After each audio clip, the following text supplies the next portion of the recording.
pertaining to the merits of a pending impeachment trial. The same shall likewise apply to the prosecutors, the person impeached, and their respective counsel and witnesses. This rule exists to balance the public's right to information on matters of public concern with the need to protect the integrity of the proceedings from public prejudgment. The rules of court apply only suppletorily to these proceedings. When the rules on impeachment expressly and specifically govern a matter, they control. Since Rule 18 directly governs public comments and disclosures pertaining to the merits of the pending impeachment trial, it is for this court, in the exercise of its authority and sound discretion, to determine whether a particular statement violates that rule. Henceforth, with respect to prior statements or conduct covered by Rule 18, the court shall extend grace, exercise liberality, and wipe the slate clean, tabula rasa, so to speak. From this point forward, however, Rule 18 shall be strictly enforced and be given full force and effect. Accordingly, the chair hereby strictly enjoins all persons covered by Rule 18. You know who you are, and based on the records, we know who you are. From making public statements or otherwise discussing, sharing, or endorsing comments pertaining to the merits of this pending impeachment trial, and from engaging in trial by publicity, as they directly threaten the independence of the court, degrade the dignity of the tribunal, and risk turning it into a circus, and weaponize the media to substitute public outrage or actual evidence. We are in receipt of the appearances of the parties. So, ang covered po ng Rule 18 would be all those who appeared, both from the panel of prosecutors and the counsel for the panel of prosecutors. Chair earlier reminded the parties, designate a specific spokesperson. Wala pong problema kung hindi naman siya kasama sa panel. Walang problema kung hindi siya kasama sa counsel for the panel of prosecutors. The spokespersons are free to say whatever they want to say, but not, and there are limitations insofar as the panel of prosecutors and the counsel for the panel of prosecutors is concerned. Clearly, up to today, the spokesperson of both parties are still part of the counsel for the parties, some with more violations than others. So without enumerating the counsels where this rule applies, I think you know who you are, given the entries of appearance you've already made. These restrictions apply with particular force not only to counsel for the parties, but also to us, senator judges, and all other persons whose public statements are governed by Rule 18. Rule 18 makes specific mention of the respondent. It does not make mention of the complainants in this case, given the public nature of this case. So outside of the senator judges, outside of the counsels for the parties, particularly mentioned would be the respondent herself, as well as the witnesses called. Third ruling, guidelines for compliance with Rule 18. To ensure a common standard, the chair now states the guidelines governing compliance with Rule 18. That line is crossed when a public comment by any person covered by Rule 18 falls within the phrase, quote, pertaining to the merits. In this regard, jurisprudence has consistently distinguished matters going into the merits of a case from those which are merely procedural, incidental, or collateral. In De Leon versus Deliana, GR 21-2277, as a technical legal term, merits has been defined in law dictionaries as a matter of substance in law as distinguished from matter of form, and as the real or substantial grounds of action or defense, in contradistinction to some technical or collateral matter raised in the course of a suit. In Badoy versus Magdoza Malagar, AM number 220916 SC, comments on the merits of the case may refer to the credibility of witnesses, the character of the accused, the soundness of alibis offered, the relevance of the evidence presented, and generally any other comment bearing on the guilt or innocence of the accused. Pursuant to the en banc case of INRE published threats hurled by attorney Jevara, AM number 011203 SC, number 1, no party shall make public comments, statements, insinuations, or rhetorical questions that, number 1, prejudge the issue to predict the outcome of the trial. Number 2, question pending rulings. Number 3, substitute media pressure for evidence. Number 4, promote distrust and undermine public confidence in the court by creating the impression that the court cannot be trusted to resolve the case impartially and violate the right of the parties to have their case tried fairly by an independent tribunal uninfluenced by public clamor and other extraneous influences. For purposes of this trial, a statement pertains to the merits when viewed in the full context. It evaluates in its full context. It evaluates a disputed fact, the credibility of a witness, the relevance or probative value, weight or sufficiency of a particular evidence, assessment as to the legal viability of an article of impeachment, or a substantive defense advocates a particular disposition of the charges or announces or forecasts the ultimate vote. Conversely, this court recognizes the qualified privilege of a fair and true report regarding these proceedings as affirmed in the Supreme Court in ABS-CBN versus Ampatuan GR number 227004. Based on the jurisprudential standard derived from Article 35 of the Revised Penal Code, a fair and true report means a neutral, objective, and accurate recounting of the proceedings made in good faith without any comments or remarks. For the guidance of all the parties concerned, the Chair now issues the procedural guidelines for violations of Rule 18. The Impeachment Court will exercise its powers summarily under Rule 5, adhering strictly to the due process parameters set by the Supreme Court.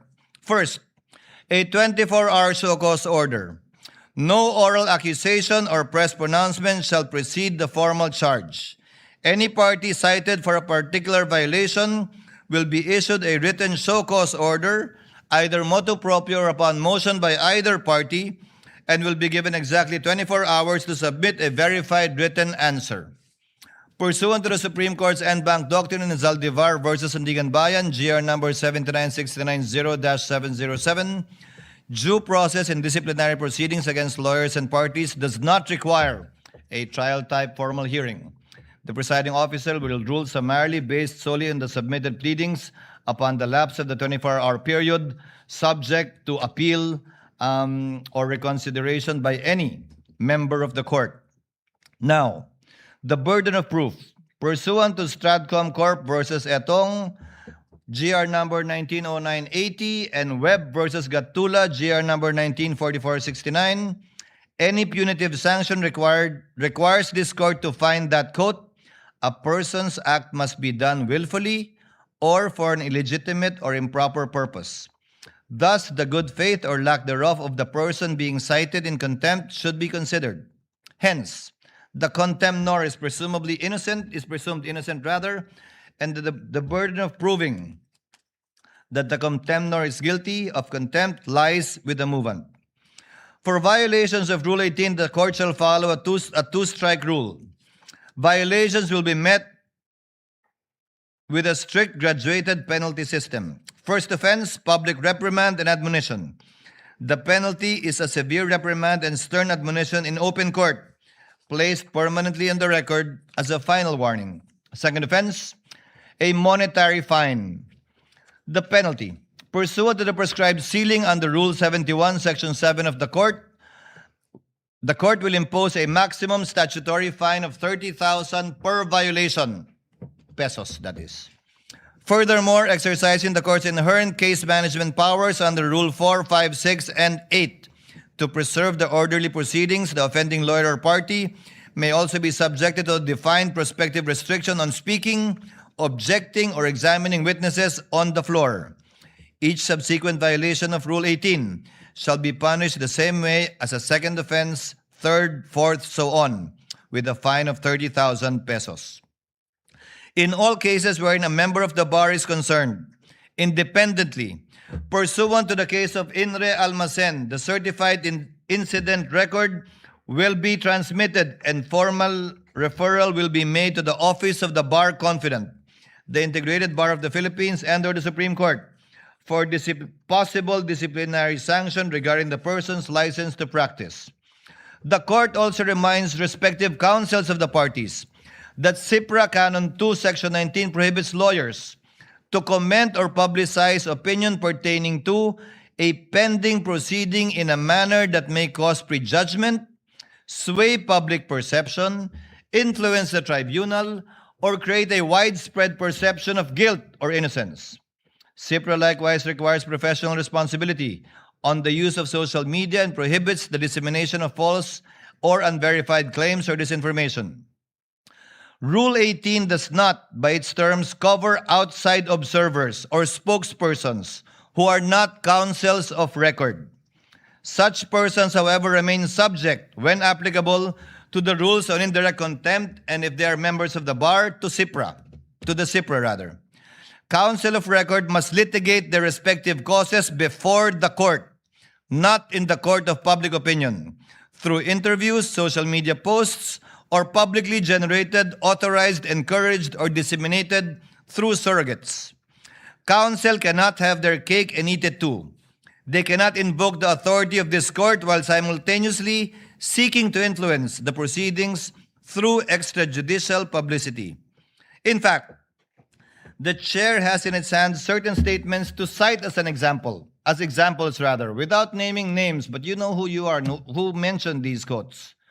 Quote, hindi naman pinag-uusapan dito yung kontrata, pinag-uusapan dito yung banta. Yung banta, nakita nyo sa video, may nagbanta talaga at si Vice President yon, hindi ba? If this was stated by a spokesperson or any third-party observer, it would not have been a problem. But this was stated by a counsel of record. Actually, more specifically, one of the counsels for the private prosecutors. Quote, the country witnessed what I have been saying all along. The complaint is not supported by evidence. An impeachment proceeding should be grounded on credible evidence, not speculation, manufactured narratives, or unsupported allegations. The rule of law depends on facts, not fiction. Quote, meron ba talagang kinausap na mamamatay tao? Meron ba talagang mamamatay tao? Napakaliwanag na ho sa sagot dyan. Meron. Ano ho ang prueba natin? Yung tinatawag na admission against interest ng Vice President. Again, to reiterate, if this was stated by any other party or person, not a member of the panel of prosecutors, not counsel for prosecutors, not the counsel for respondents, it would have been perfectly okay. But since this was stated by one of those covered by Rule 18, it is covered by Rule 18. Quote, since na-establish na namin yung hinahanap namin doon sa talagang testigo lamang, 3 testigo lamang, finorgo na namin yung ibang mga testigo, na-establish na namin ang gusto namin i-establish sa Article 4. Quote, itong mga bank records don't lie. Hindi na ito pwedeng maspin. Yan at sabihin gawa-gawa lang ng prosecution ng gobyerno. Itong mga usapin na ang explained wealth ng Vice President. Quote, it is clear that the Vice President had a direct hand on this. She signed off to it. No, not just the use, but the way it was liquidated. Quote, yun pong binabanggit ni Attorney Capona na scam. Yun pa rin ho yun. Pagtingin ho namin na inilantad ngayong araw po na ito, yung pagiging scam, iskandalo nitong confidential fund misuse.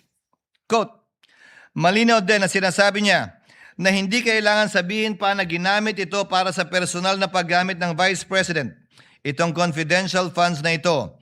Dahil sabi nga niya, nakalagay na yan doon sa joint circular. Quote, siguro naman, it's plain for everybody to see yung conclusion, no? Yung conclusion na tama ba yung pinagamitan ng confidential fund? Hanggang kailan ba yung pagpipikit mata natin sa isang bagay na napakaklaro naman? Quote, to be fair, let's wait for their defense if they have any or their evidence.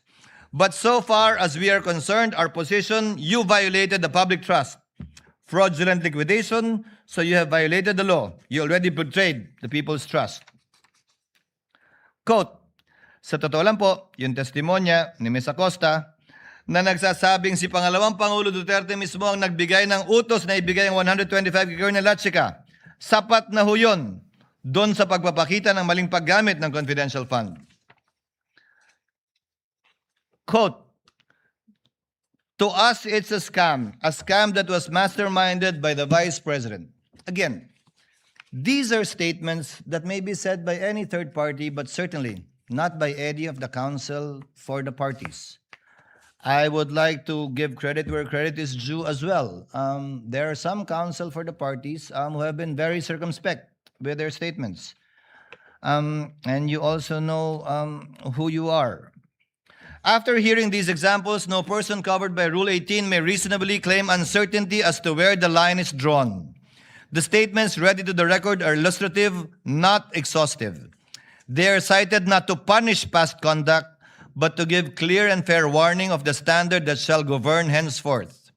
As the chair stated in my opening statement, the discretion entrusted to this court will be exercised with a steady hand, liberal where justice permits, but exacting where fairness, due process, and the integrity of these proceedings demand. Consistent with that commitment, the court will strictly enforce the restraint required of counsel outside the courtroom, while ensuring that within the courtroom, counsel are afforded reasonable latitude to present their arguments, challenge rulings through proper channels, and advocate their respective causes fully and fairly. This discretion does not require counsel to remain silent within the impeachment court. The Supreme Court ruled in ABS-CBN Corporation v. Ampatuan, as earlier cited, that the court recognizes that lawyers may criticize the courts and their decisions, subject to the responsibilities they bear as officers of the court. Such criticism, however, must be legitimate, made in good faith, and directed toward the proper administration of justice. Rule 18 closes the avenue of litigating the merits through interviews, social media, and the court of public opinion. It does not close the courtroom to legitimate advocacy. If counsel believes that the ruling is erroneous, that a proceeding has become unfair, or that conduct affecting the trial requires correction, the proper course is to bring the matter before the court where it may be heard, answered, and resolved on the record. Rule 18 demands restraint beyond these walls. It does not command silence within them. This court will not close the door to trial by publicity. Rather, this court will close the door to trial by publicity, but it will keep the courtroom open to the disciplined advocacy where evidence is tested, error is corrected, and justice is done. Within these chambers, counsel shall be afforded reasonable latitude to present their theory of the case and vigorously test the evidence. Emotions may run high and frustrations may arise in the course of adversarial proceedings, but neither excuses a departure from the restraint and decorum expected of officers of the court. The case of Navarrete versus Court of Appeals, GR number 124245, mirrors the exact situation that has transpired before the court.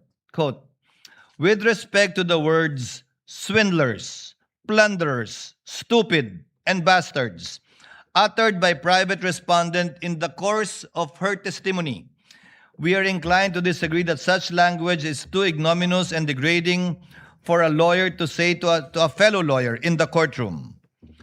In Baltao versus Falsis III, AC number 14443, the court said, while a lawyer is entitled to present his case with vigor and courage, such enthusiasm does not justify the use of offensive, abusive language. Language abounds with countless possibilities for one to be emphatic but respectful, convincing but not derogatory, illuminating but not offensive. The latitude afforded to counsel is not a license to substitute inflammatory, intemperate, or undignified characterizations for proof. Consistent with the chair's earlier ruling, the term scam, mastermind, modus operandi, as used during the past proceedings, stands stricken from the record. Counsel remain free to advance the factual and legal theories underlying their positions, but they must do so through evidence, reasoned argument, and court-appropriate language, not through expressions that prejudge disputed facts, attribute wrongdoing not yet established, cast offensive personalities upon others, or needlessly inflame the proceedings. Language uttered in the presence of the court that amounts to disrespect, offensive personalities, or misbehavior that obstructs or interrupts the proceedings may, when the applicable threshold is met, be dealt with as direct contempt under the rules on impeachment, with Rule 71, Section 1 of the rules applying suppletorily. Whether or not such language rises to the level of direct contempt, counsel remain independently bound by the SIPRA to observe courtesy and civility and the use of dignified language in all their professional dealings, even as adversaries. This brings the chair to the relevant provisions of the SIPRA independently of Rule 18, Canon 2 of the SIPRA requires every lawyer at all times to observe respect and courtesy in personal and professional dealings. Canon 2, Section 2 further requires lawyers to act with courtesy, civility, fairness, and candor towards fellow members of the bar. These duties govern how counsel treat one another both in and outside the courtroom. Canon 2, Section 4 likewise requires dignified language in all personal and professional dealings and prohibits abusive, intemperate, offensive, or otherwise improper language, whether oral or written, and whether made through traditional, electronic, mass, or social media. For the avoidance of doubt, Rule 18 applies only to the persons expressly covered therein: the presiding officer, the senator judges, the prosecutors, the person impeached, and their respective counsel and witnesses. With respect to counsel, Rule 18 applies specifically to those who have formally entered their appearance before the impeachment court. Separately, when a spokesperson is a member of the bar but has not entered his or her appearance, the relevant provisions on indirect contempt under Rule 71, Revised Rules of Court, and when warranted, the SIPRA shall nonetheless apply to said person. In any case, this shall be without prejudice to any recourse to Rule 71, Revised Rules of Court, with respect to any person who may commit indirect contempt against the impeachment court not covered by Rule 18. Accordingly, the chair hereby declares, number 1, directing all persons covered by Rule 18 to refrain from making, sharing, endorsing, or otherwise amplifying any public statement concerning the merits of the pending trial. Counsel for both parties are further directed to observe the applicable provisions of SIPRA. Number 2, reiterates the chair's suggestion that each party consider appointing a spokesperson who is not a member of their legal team, or if they are, for it to be clear to them that these rules shall apply to them, given that they are counsel for the parties strictly. If the parties elect to retain their current spokespersons, the Rule 18 shall be strictly applied as to them. The court further advises respective counsel that the violation of this order may carry consequences separate from contempt. Where the same conduct appears to violate SIPRA, the chair may direct the clerk to transmit the certified copy of the pertinent order, transcript, and records to the Supreme Court or the Office of the Bar Confidant for whatever action the Supreme Court may deem proper. Such transmittal is a referral, not a finding or penalty of professional discipline. Disciplinary jurisdiction over members of the bar still remain with the Supreme Court. Further, for avoidance of, again, doubt, a referral through the Office of the Bar Confidant shall not rest on an alleged violation of Rule 18 standing alone. Such referral may concern other conduct outside of Rule 18 unbecoming of a member of the bar. The chair then issues this final warning: on any willful disobedience of this order, it shall be dealt with accordingly henceforth. The ruling prescribes the standards governing future conduct and does not by itself adjudge any identified person guilty of contempt or liable for a professional violation. The chair closes with separate reminders to the prosecution, counsel for the respondent, and senator judges. To the prosecution, the primary duty of a public prosecutor is not to convict, but to see to it that justice is done. This duty is expressly stated in Canon 2, Section 31 of SIPRA, and echoed in Attorney Francisco versus Attorney Zuniga Lagman, AC 13035. The prosecution's object must therefore be the just resolution of the case, not victory at all costs. This obligation governs not only the evidence and arguments presented before the court, but also counsel's conduct outside of it. To the respondent and her counsel, the corresponding duty of defense counsel is not to secure an acquittal at all costs. In People of the Philippines versus XXX, GR number 245926, The Supreme Court reminded counsel for the accused of their fiduciary duty to provide competent, efficient, conscientious, and diligent representation. Under the same reason, counsel for respondent must faithfully protect their client's constitutional and procedural rights, rigorously test the prosecution's evidence, and hold the prosecution to the burden of proof governing these proceedings, while remaining within the bounds of the law, ethics, and the lawful orders of this court. To my fellow senator judges, including this representation, the chair adopts the reminder in Webb versus De Leon, GR numbers 1234 and 1245.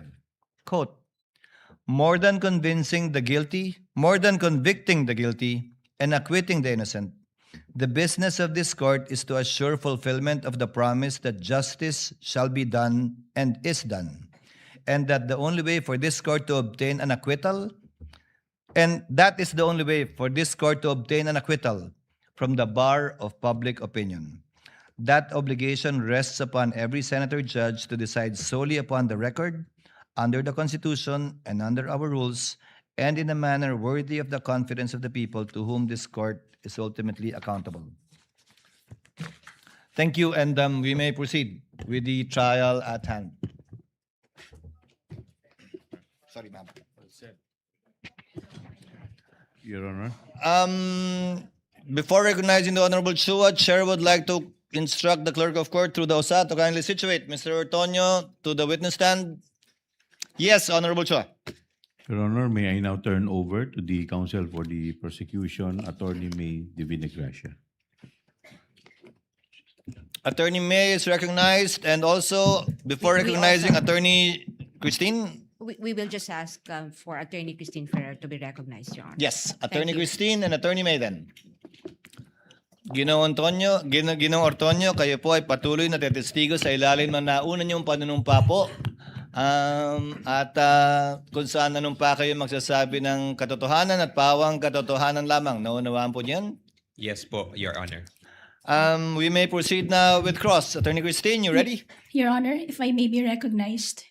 Yes, Attorney May. Your Honor, before the defense counsel proceeds with her cross-examination, the prosecution respectfully moves that the defense be directed to conduct its cross-examination in a non-leading question form, Your Honor. Yesterday, Your Honor, this honorable court declared Mr. Ortonio a hostile witness pursuant to Rule 132, Section 13 of the Rules of Court. And in so ruling, effectively, this honorable court also declared that the interest of this witness is aligned with the respondent. Now, Your Honor, the permission to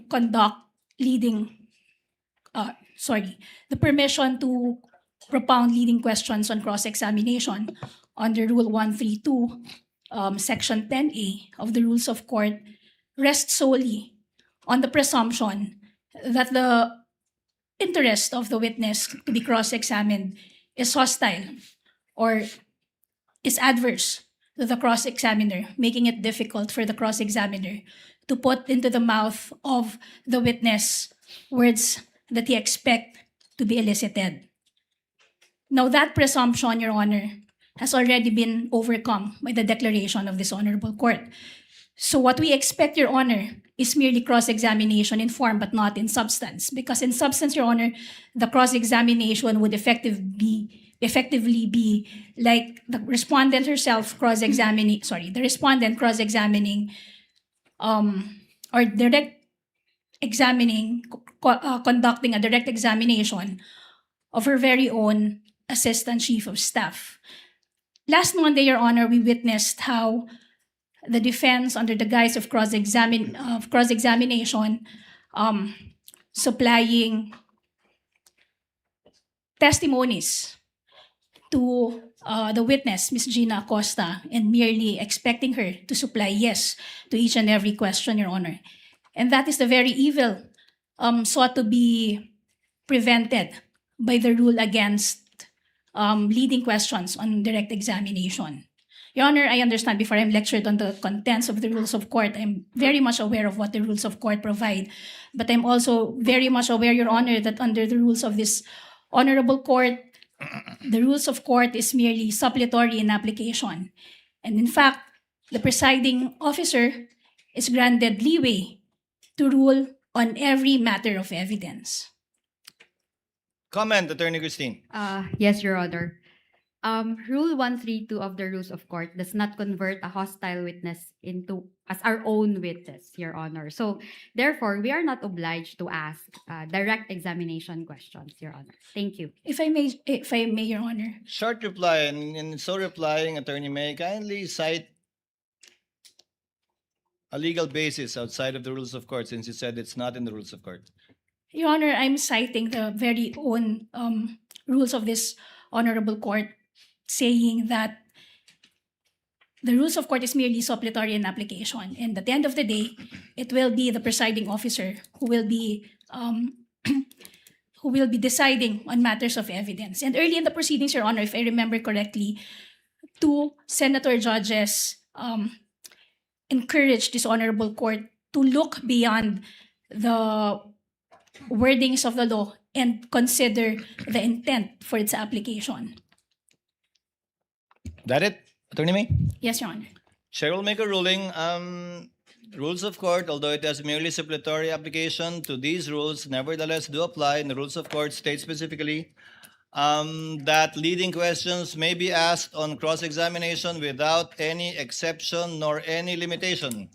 And as held in the Bolos case, there is no need to interpret the rules in case where there is no doubt, and the rule is quite specifically clear. Number two, we already have a precedent, at least with respect to the previous witness declared as a hostile witness in the person of Gina Acosta, where the court allowed counsel for the respondent to ask leading questions. You shall be accorded the same privilege, Attorney May, on the part of the prosecution, should the respondent rather present a hostile witness during the presentation of their evidence in chief. The court shall apply the rule equally. So ordered. Thank you, Your Honor. You may proceed, Attorney Attorney Christine. Yes, Your Honor. When you're ready. Yes, Your Honor. Before I start with my cross-examination, just to put the record straight, Your Honor, when I said they are allowed, I was referring to leading questions, Your Honor, because the journal dated August 12, 2019 would show that I was indeed asking a leading question before Attorney Kapunan objected, Your Honor. So if we take a look at it, with all due respect, the objection was even improper at that time, Your Honor. So, but I want that issue to be closed. That was similarly pointed out by the presiding officer, counsel. Thank you, Your Honor. Sorry, Your Honor. Before I proceed, may my colleague be recognized, Your Honor? Attorney Of Kapunan. course. Attorney Lorna. Your Honor, please, first of all, I'd like to commend the presiding justice. Very clear. The ruling on sub judice is very clear, and we will take it with strict compliance, Your Honor. Thank you, counsel. I'd like to manifest, though, that, again, the statement of counsel is misleading because it was very clear. It was very clear, and the transcripts will show that the immediate phrase which led to my remark was not about leading, it was about misleading, Your Honor. If I heard it, if the whole legal profession heard it, if this courtroom heard it, if the outside audience heard it, then it must be, it is what it is. She had said misleading is allowed, and I responded to that, and I'd like that to be on record, Your Honor. Let us not mislead again this honorable court. Thank you. Your Honor, The chair already made a ruling earlier regarding this matter brought about by the lead counsel. In lieu of that, the chair will simply furnish the parties with a copy of the TSN, wherein, I will quote again for the record, for the last time, and then we proceed with cross. It's already 11. Attorney Kapunan, leading, misleading questions are not allowed on cross. Attorney Ferrer, they are allowed. This is what the transcript says, and it has no reference to Attorney Ferrer stating specifically that misleading questions are allowed. And perhaps the confusion arose with respect to the TSN, again, not being able to capture the perhaps overlapping statements made by both councils, and we should leave it at that already, councils, and move on. Thank you, Your Honor. So, when you're ready, no more manifestations, Attorney Christine. None, Your Honor. We will Proceed just, to cross. Yes, proceed to cross. Attorney May, you shall be the counsel for the prosecution. Yes, Your Honor. Okay, you may proceed, ma'am, when you're ready. Good morning, Mr. Ortonio. Good morning, Mama Imbuntag. Earlier, you said or you confirmed that no PFP or the no PFP was attached to the August 2022 letter request of the OVP to the DBM. Do you remember that? Yes, ma'am. That's correct, ma'am. Okay. And the reason for this was because at that time, it is not being required by the joint circular to attach the PFP to that letter. Based on my understanding, ma'am, attaching the PFP is not required to the letter request, ma'am. Thank you. Nonetheless, when the DBM asked for documents in response to that request, you complied and submitted documents, correct? Yes, that's correct, ma'am. And you submitted those documents through your letter dated September 9, 2022. Yes, through our transmittal letter to the DBM. Thank you. And the DBM, in fact, accepted your subsequent transmittal. Yes, that's correct, ma'am. And the DBM did not say that those documents which you transmitted on September 9, 2022 were not compliant with the joint circular or with the law. We did not receive any comment, ma'am, regarding the submitted PFP. And the DBM, in fact, did not reject your submission. No, ma'am, we did not receive any comment from the DBM. And you will confirm also that the DBM even recommended the approval of your request to the Office of the President after your submission of those documents, correct? Yes, ma'am, that's correct, ma'am. And your request for additional budget was actually approved by the Office of the President. That's correct, ma'am. And in the process of approving your request for additional budget, no issue whatsoever was raised by either the DBM or the Office of the President regarding the documents that you submitted. We did not receive any comment regarding the submissions that we've made. Thank you.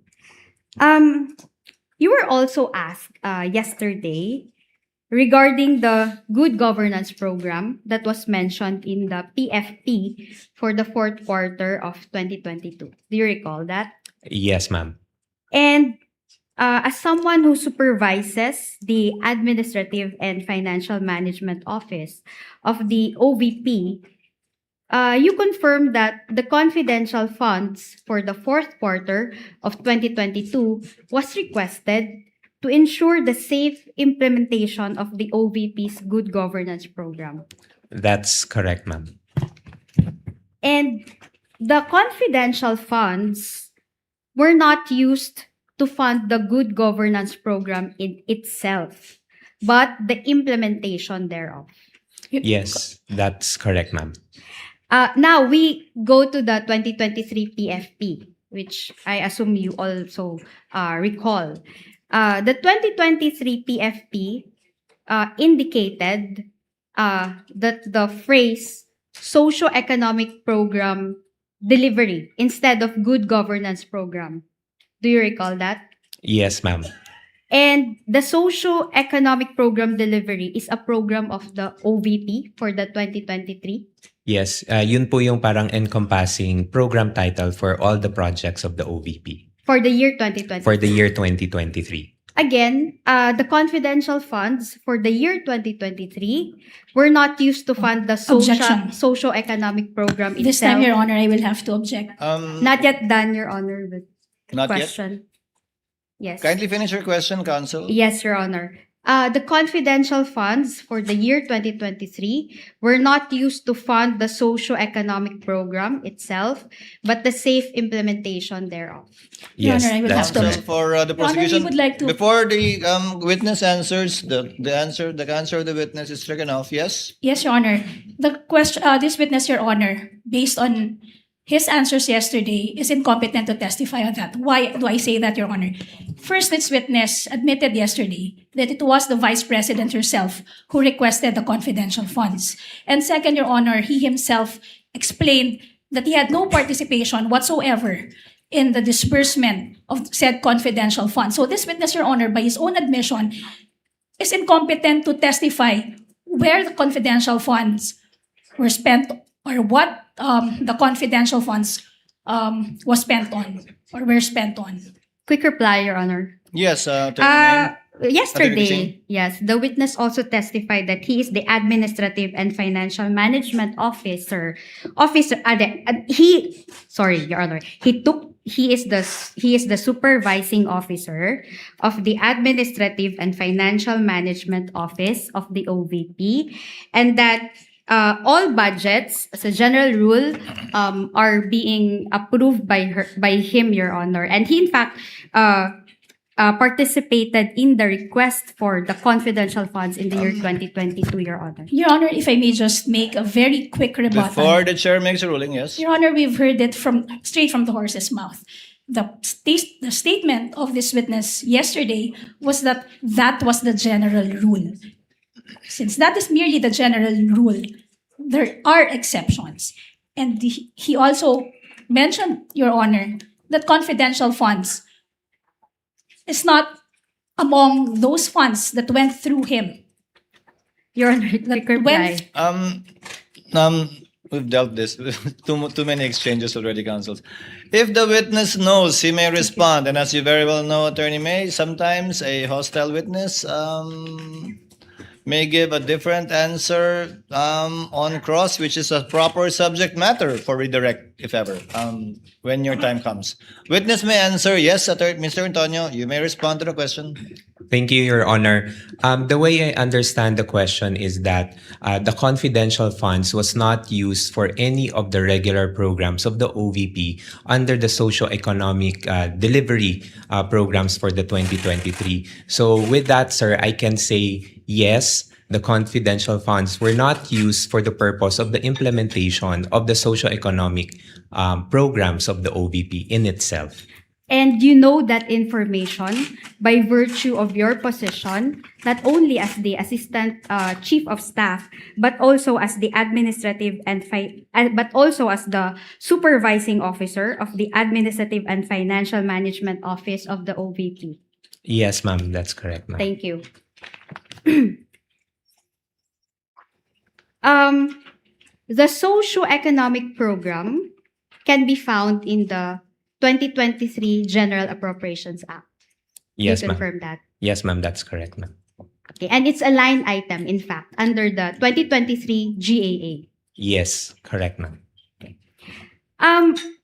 As the Assistant Chief of Staff of the OVP, were you made aware of the reason why the Good Governance Program was changed to Socio-Economic Program Delivery in the 2023 PFP, if you know? Based on my recollection, ma'am, there was a change in the term in the program title from good governance to socio-economic program in 2023 so that it encompasses parang mako-cover nung title ng program yung all of the projects of the OVP because because all the programs of the OVP addresses yung socio-economic concerns that the office would want to address. Thank you. Let's go to the AOMs and the notice of suspension. You testified that as the Assistant Chief of Staff, you drafted and signed the replies to the AOMs received by the Office of the Vice President for the fourth quarter of 2022, as well as the first to third quarters of 2023. Do you confirm that? Yes, that's correct, ma'am. And you also signed the OVP's response and supplemental response to the notice of suspension dated December 13, 2023, relative to the fourth quarter relative to the confidential funds for the fourth quarter of 2022. Do you confirm Yes, that? that's correct, ma'am. I'm one of the signatories. And because of that, you have studied all of the AOMs as well as the notice of suspension. Yes, that's correct, ma'am. The AOMs sought clarification on the liquidation documents of the OVP, correct? Yes. The AOMs and the notice of suspension did not contain the phrase, if you recall, did not contain the phrase misuse of funds, if you can recall. Based on my recollection, ma'am, I cannot recall. Your Honor, best evidence, sorry, original documents rule, Your Honor. Your Honor, and Well, I know the, Your Honor, I know the, Counsels, we can move on because before your objection, witness already said that he cannot recall. So move on, Attorney Christine. thank you, Your Honor. Okay, and in those AOMs, can you recall if there was any finding of misuse of funds? Already asked and answered, Your Honor. I'm asking about findings, Your Honor. Witness may answer. She's asking about findings, counsel. Based on my understanding, ma'am, no misuse, ma'am, although there were certain clarifications that were made. Thank you. And the notice of suspension also does not contain any finding or findings on the misuse of funds. None that I can recall, just some clarifications, ma'am. Thank you. And the AOMs and the notice of suspension were not final findings of the COA-ICFAO when it comes to the confidential funds of the OVP. Do you confirm that? Yes, ma'am. That's my understanding, ma'am, na once we receive the AOMs, we are given the opportunity to send our comments. Thank you. In fact, if you know, there is a pending motion for reconsideration before the commission proper relative to the notice of disallowance covering the confidential funds for the fourth quarter of 2022, if you know. Objection, Your Honor. Before That you was- answer, Attorney May. Your Honor, that's no longer covered by the direct examination. The rule for the cross-examination of hostile witnesses under Rule 132, Section 13 is different, Your Honor. What can be covered on cross-examination of a hostile witness are only those matters that were covered on direct examination. At no point was a mention of petition for review ever made during direct examination. The court will give counsel sufficient leeway on cross. The court will also like to find out about this petition for review, which was discussed with the witness, Gina Acosta. Witness may answer. Sorry again, ma'am, the question, ma'am. Yes, I'll repeat my question. If you know, there is a pending AR on the note, there is a pending motion for reconsideration of the notice of disallowance covering the confidential funds for the fourth quarter of 2022. Yes, ma'am. Misleading, Your Honor.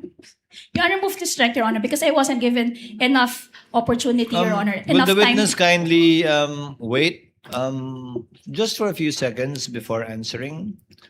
Yes, what is the ground of the objection, counsel? It's misleading, Your Honor, because a petition for review, it was not on, sorry, it was not, it was not. I'd rather repeat my question, Your Honor. Kindly repeat, If I Attorney can. Christine. Yes, thank you. In fact, okay, if you know, there is a pending motion for reconsideration of the notice of disallowance covering the confidential funds for the fourth quarter of 2022 before the commission proper of COA. Your Honor, again, Yes, this counsel. witness will be incompetent to testify on it, Your Honor. The participation of this witness in the filing of the petition for review has not yet been established. It wasn't even established yet, Your Honor, that this witness is even aware of the contents of the petition for review. Your Honor, the court already ruled. If he knows, Mr. Otoño, if you know, I am aware, Your Honor, but as to the specifics on the reply to or the contents of the MR, I'm not very much aware of the contents. Thank you. As to the first to third quarters of 2023, a notice of disallowance was issued by the COA dated March 31, 2026, if you know. Yes, that's correct, ma'am. In fact, you are the person who received the notice on April 8, 2026 on behalf of the Vice President. Again, Your Honor, with all due That's- respect, that's already going beyond what was discussed on direct examination, which is prescribed under Section 13, Rule 132, Your Honor. At no point did we discuss the notice of disallowance for the last three AOMs. The discussion during direct examination were limited to the notice of suspension, up to only the notice of suspension. The chair will note will convert the objection of counsel to a continuing objection with respect to the line of questioning of Attorney Christine on this witness, but the court will allow it, but notes the continuing objection of counsel with respect to these notices of disallowance that were issued. Thank you, Mr. Your Honor. Antonio, please answer. Yeah. Ma'am, can you repeat the question, ma'am? Okay, I will repeat. A notice of disallowance was issued by the COA on dated March 31, 2026, relative to the first to third quarters of 2023.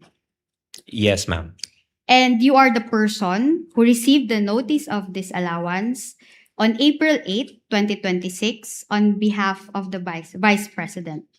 Yes, ma'am. I received the document on behalf of the Vice President as the Assistant Chief of Staff. Okay, thank you. Under the COA rules, if you know, since you are the one who also responded to the AOMs, under the COA rules of procedure, the OVP has 6 months from its receipt of the ND or the notice of disallowance to file a petition for review with the Commission proper of the COA. Objection, Your Honor. This witness will be incompetent. Unlike the joint circular, Your Honor, which he specifically mentioned in his replies, Your Honor. There was no mention whatsoever of the COA rules in any of his replies. If you know, Your Honor. Your Honor. Attorney Christine, move on to, we get your point. You can move on to your Okay, next Your point. Honor. I will continue. Now, your involvement when it comes to the OVP confidential funds were, kindly confirm each item. Number 1, processing the request for the confidential funds for the fourth quarter of 2022. Misleading, Your Honor. There was no statement to that effect during the direct examination. Attorney Your Honor, Christine? she asked for the functions, Your Honor. She even presented the documents, Your Honor, pertaining to the But at no point, confidential funds of 2022, Your Honor. If I may, Your which Honor. the witness also processed. Thank Yes, you. Attorney May? if I know, there was no, again, that's misleading, Your Honor, because I never asked about the participation of this witness in that request. In fact, he himself explained, Your Honor, during direct examination, that the request was purely the Vice President's. He had no participation whatsoever in the request. He is only aware that a request was made because of that letter that he was confronted with. That's why throughout the direct examination, his answers would be limited to what is contained in the documents. Well, if he knows counsel, and again, this would be a ripe subject matter for your redirect if he all of a sudden regains, if all of a sudden he remembers, it is a proper subject matter of redirect. Witness may answer. Ma'am, Your Honor, yes, I will repeat my question. Your involvement when it comes to the OVP confidential funds were, number 1, processing the request for the confidential funds for the fourth quarter of 2022 as evidenced by your letter dated September 9, 2022 to the DBM. ma'am, just a quick clarification, ma'am. When you say processing, ma'am, in terms of Handling the request. Yes, ma'am. Through my office, ma'am, we transmitted the request to the DBM. Okay. Signing of vouchers. That's correct, ma'am. Signing of vouchers. Signing of checks. Yes. Signing of responses to the AOMs and the notice of disallowance. Yes, ma'am. And acting as liaison when it comes to the submission of the liquidation documents to the ICFAO. Yes, ma'am. Okay, thank you. You were not involved in the drafting of the quarterly liquidation reports of the confidential funds, correct? No, ma'am. That work belongs to Miss Gina Acosta, right? As of my understanding, ma'am, yes, ma'am. You were not involved in the disbursement of confidential funds, is that right? No, ma'am. And also the recording of confidential expenses. No, ma'am. The recording of confidential expenses is being done by Miss Gina Acosta. As of my understanding, ma'am, yes, she is. And you were not also involved in the confidential operations of the OVP. No, ma'am. And you have not met any of the confidential informants of the OVP. No, ma'am. Neither did Miss Gina Acosta meet any of them, if you know. That I would have no not personal knowledge, ma'am. Okay, thank you. As far as you know, the confidential informants only liaise with Colonel La Chica, if you know. That is of my understanding, ma'am. And the reason being is that the information as to the identity of the informants is classified and sensitive under the joint circular, specifically item 3.28. Objection, Your Honor. This witness has already repeatedly testified that he had no participation in the disbursement of the confidential funds, Your Honor. And yet, defense counsel, with all due respect to her, keeps on propounding questions related to the disbursement. And this answer, counsel, will always be in the negative because he has been consistent in regard to not having any participation with the disbursement. I think that has been established, Attorney Christine, that he has no participation in the disbursement. Actually, Your Honor, my question was not about the disbursement, Your Honor. If I can repeat it, Your Kindly Honor. repeat the question, Yes, thank Attorney you. Christine. You answered earlier that as far as you know, the confidential informants only liaise with Colonel La Chica. That was your answer earlier. And the reason being, okay, if you know, is that the information as to the identity of the informants is classified It's and the same sensitive banana, Your Honor. under the JC. Can I just finish my question, Your Honor? Finish the question, counsel. Yes. And I will repeat, Your Honor. The reason being is that the information as to the identity of the informants is sensitive under the joint circular. Your Honor, I raised the same objection, Your Honor. This witness already testified that he has no participation in the disbursement and implementation of the confidential funds. Now, defense counsel is asking the reason why the informants did not directly Your Honor, please. Chair will make a ruling. Chair will sustain the objection, but not on that ground, but on the ground it is misleading because the witness did not say that it is of a sensitive nature, but that, if I remember correctly, it was confidential. That was the statement made by Attorney Lachica to him.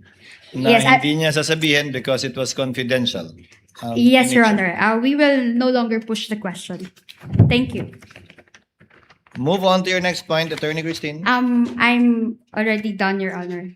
Thank you. Are you ready for your redirect, counsel? Your Honor, may I just have 10 minutes, Your Honor, to organize my redirect, Your Honor, given the number of questions that were propounded on cross-examination. With the permission of the senator judges, so as to save on time, while we're giving Attorney May some time, you will have the similar amount of time, Attorney Christine, if you so desire for your recross.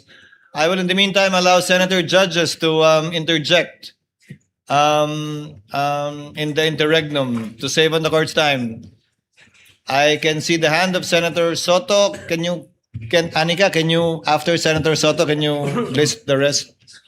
Chair recognizes Senator Judge Soto for his interjection. You may proceed, sir. You have 2 minutes. Thank you, Mr. Presiding Officer. This is actually just one question to Mr. Ortonio. And this is out of my curiosity.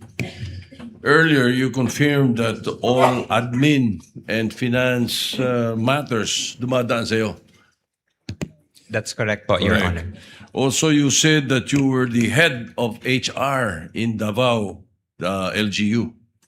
That's correct po, Your Honor. Correct. In this regard, I'm sure you would know, what is the employment status of Colonel Lachica in the office of the Vice President? Colonel Lachica po is the group commander of the VP-SPG, and he is not an employee of the OVP, but he has an order coming from the AFP designating him as the group commander for the Vice Presidential Security and Protection Group. Therefore, designation. There You're is an saying he is not employed. He does not have any employment status in the office of the Vice President. Yes po, Your Honor. Well, that's all I wanted to know, Mr. President. Thank you. Point well taken, Senator Judge Soto. Next to interject is Senator Erwin Tulfo. You may proceed, sir. You have 2 minutes. Thank you, Mr. Presiding Officer. Ginoong Testigo, nabasa niyo po ba na mabuti at naintindihan ang nilalaman ng Joint Memorandum Circular, sir? Good morning, sir. Yes, Your Honor, I was able to read it, and based on my understanding, I was able to understand the contents of the JMC. Nung kayo po ay pinadalahan na ng Notice of Disallowance ng COA, nabasa niyo rin po ba kung bakit kayo po pinadalhan ng Notice of Disallowance? Kailangan niyo pong sagutin yung kanilang AOM. Yes po, for the 2022 and 2023. 2022. So naintindihan po ninyo na sinasabi doon ng COA na while confidential funds allow for the payment of rewards to civilian information, yung COA po has ruled that this cannot be structured as broad distribution of medicines, food, grocery packs, or household goods. And that kung ito po ay reward, dapat po specific targeted financial payouts lamang po at hindi po pwedeng ibili ng mga gamot o ng mga upuan bilang reward. Naintindihan niyo po ba yun? Sir, based on my understanding, sir, that is the initial observation coming from the COA, and we were able to provide comment on that on our replies. Tama. Pero alam niyo po ba ng Office of the Vice President is a civilian office? Ibig sabihin, hindi po sila military, therefore, hindi po sila maaaring mag-possess ng formal national security or law enforcement mandate. Sabi po ng COA guidelines, sir, again, specifically, the operational intelligence gathering is the domain of military, police, and specialized enforcement bodies. Hindi po kasama ang VP PSPG po roon. Did you know that?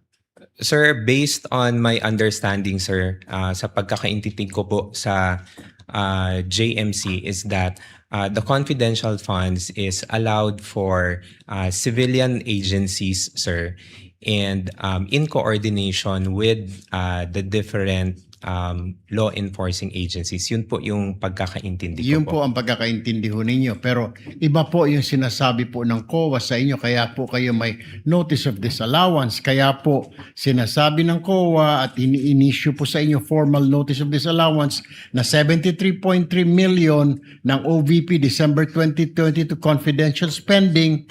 Yung pang dahilan na major reason for this allowance was the 24.93 million pesos spent on medicines and 34.857 million spent on various goods were improperly categorized under the guise of intelligence rewards. Alam niyo po ba yun? Kaya pinadalhan po kayo ng COA, sir.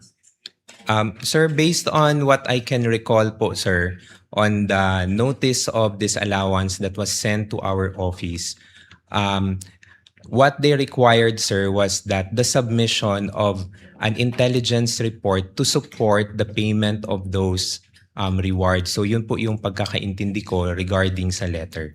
So nakita po ninyo na may problem, sir. May problem. Kaya kayo pinagpapaliwanag. There is an issue po, sir, that we needed There's to an comply. issue. Okay. Panghuli na lamang, Mr. Presiding Officer, one last question. So, sino po You may mga proceed. nag-imbento at saan galing yung mga alias po na yun? Is that only Colonel La Chica o sa grupo ninyo, yung sila Chippy McDonald, sila Pusa, Aso, etc. May sila Pagong. Who invented those? Sir, I do not know, sir. Number one, sir, I cannot answer, sir, if invented, sir. But as to the AR, sir, I cannot provide information, sir, because I do not have any participation in the implementation of the confidential activities. Thank you, Mr. Witness. Presiding Officer, thank you, sir. Thank you very much, Senator Judge Erwin Tulfo. Senator Judge Pangilinan is recognized. You have 2 minutes, sir. You may proceed when you're ready. Maraming salamat. Magandang umaga, Ginoong Ortonio. Good morning, sir. Yes. Pwede nyo bang ipaliwanag yung naging proseso, no? Dahil base sa testimonya ni Acosta, ni Ginang Acosta at sa inyo, yung testimonya nyo. From December 2022 to September 2023, a total of 122 million pesos in cash was distributed to perhaps hundreds of informants after doing surveillance work, was given rewards, and they purchased medicines. Tama po? Based on the information that was shared to me by the security officer, That's sir. correct. Yun yung nangyari. Based on the information, sir. Bakit gamot? Would you know? Sir, I would not know, sir, but although based on the information that was shared to me by the security officer, those were parang yun po yung representation or yun daw po yung inilapit ng mga informants or agents that they needed at the time. Bilang reward. Yes, as a Pero form pera of- ang binigay, sabi ninyo, no? Yes, sir. Pero Based- hindi nyo alam kung talagang gamot ang binili. I would Dahil- have no idea, sir, on the implementation, sir. Dahil walang resibo. Acknowledgement receipt meron. Acknowledgement receipt, sir. You were head of the BA, no? Bids and Awards. Bids and awards. So committee, familiar sir. ka, pagka regular purchases, dapat may bidding ang medicines. Correct, sir. Di ba? Yes, sir. So, kung yun ang pinaliwanag sa'yo, sa loob ng 9 na buwan, hindi mo ba tinanong o hindi mo ba sinita na dapat pagka medicines, dapat bidding? Kasi ako ang head ng Bids and Awards. Alam ko yan eh. Sir, I was only made aware of the concern regarding the medicines and food supplies, sir, when the AOM, when we received the AOM, which was around October of 2023, sir. So that was parang almost 9 months after the 2022 na implementation for the confidential funds. Okay. So, hindi mo alam kung bakit gamot, no? Sinabi lang sa'yo, no? Pero bilang in charge ng financial services, yun na nga, hindi mo rin talaga alam kung yung 122 million ay gamot ang binili. For that purpose, sir, I would have no personal Yes. knowledge, sir. At sa usapin naman ng supplies, sabi, purchase of supplies. Anong supplies yun? Would you know? I do not know of, I'm not familiar, sir, kung ano po yung mga supplies na So ni-request. hindi mo po, rin sir. alam na yung 112 million pesos worth of goods. Anong goods yun?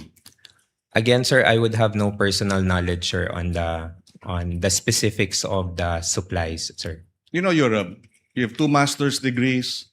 You're a graduate of Ateneo. Would you consider this usual? As far as sa I mean, now that you know, di ba sabi nga nila, hindsight, 2020. Vision is always 2020 in hindsight. So ganitong, para sa surveillance, binigyan ng gamot na 122 million, yung mga informant, sila na lang daw ang bibili ng gamot.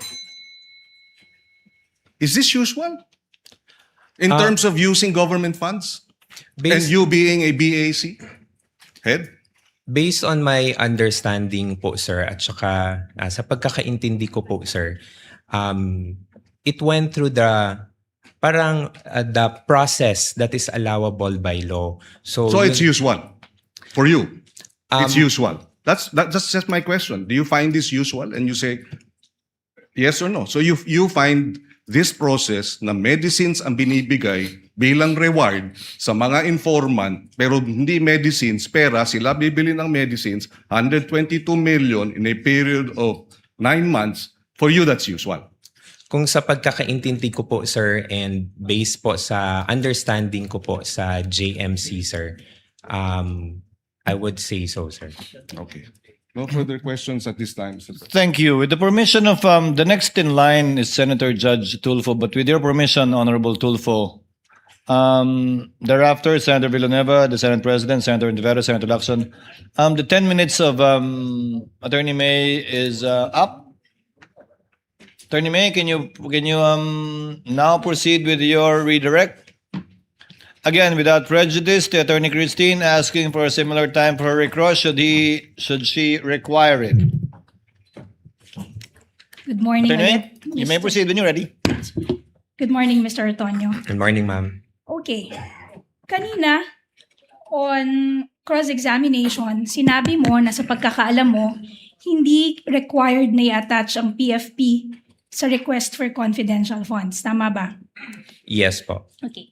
Now, may we confront you with Section 3.24 of the Joint Circular 2015-01.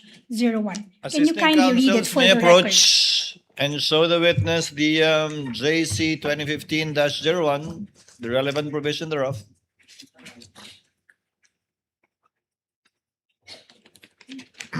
Can you kindly read for the record what 3.24 of the Joint Circular states?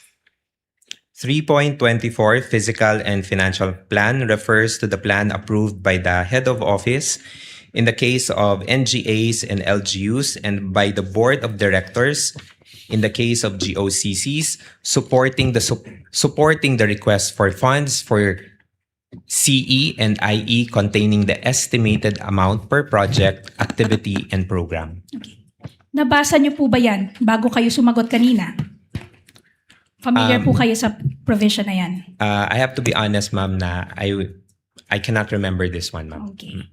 Ngayon, hindi rin ikaw ang nagpadala or nag-prepare ng October 22, 2022 letter. Tama ba? Sorry, ma'am. Hindi rin ikaw ang nagpadala Ng, August 22, 2022 letter. Tama ba? it is through our Yes. usual na routing process, ma'am. And also, sabi mo kahapon, it was the decision of the Vice President to request the confidential funds. Tama ba?